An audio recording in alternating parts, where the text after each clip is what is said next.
Good morning and welcome to my video. I wanted to talk a little bit about this drawing that I did for Valentine's Day. So I came up with this idea. If you follow me on Instagram, you may have seen it last month while I was on holiday for Christmas. I was really disappointed I didn't get a good Christmas card done for my friends and family this year. I did make one Christmas card, but it was more specific to a certain group, so I couldn't really use it for my general friends and family. So this year, I wanted to get on top of the holidays. So I basically took my holiday calendar and shoved all the holidays back a month so that I will definitely get cards for every holiday. So for Valentine's Day, I actually have two cards. There's this one, and then there's another one which I've already finished and I didn't record myself doing. Both of them are going to be available in my Society 6 if you want to use them also. But this one is the one that I'm probably going to use for my family. So for this piece, I wanted something very warm. So I've also been trying to teach myself a little bit of color. I don't have a lot of practice with color. It's something I'm really trying to play catch up on. So I've been trying to really use my color thoughtfully rather than just picking a color. So for this one, I actually picked out a palette. I picked out a square palette, which is the four corners of the square lined up on the color wheel.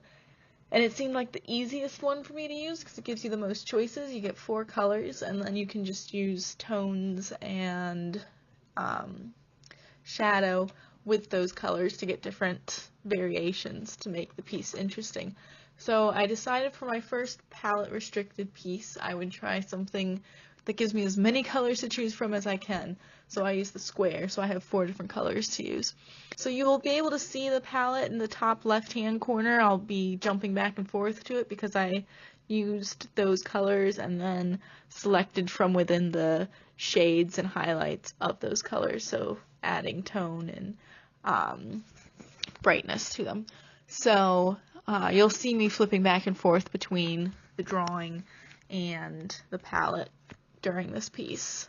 So that was really the technical challenge that I was encountering with this piece. The colors that I ended up with were a yellow, a red, a green, and a blue. And the only thing that isn't really within that color palette is her skin tone.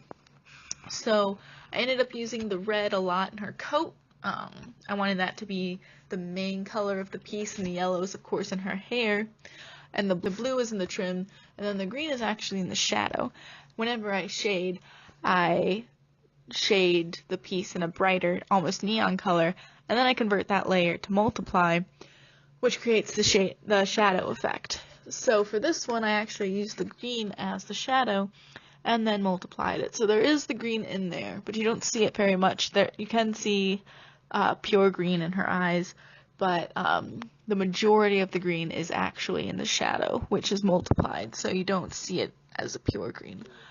But it was within my color palette, in my opinion, because it was that same color that was chosen by that square palette. So yeah, I hope you enjoy this piece, and I hope you enjoyed watching me draw it. Like I said, it's available on my Society 6. I'll leave a link in the description below. And if there's anything you'd like to hear me talk about while you watch me draw, please leave me a comment and let me know. Thanks. Have a good day.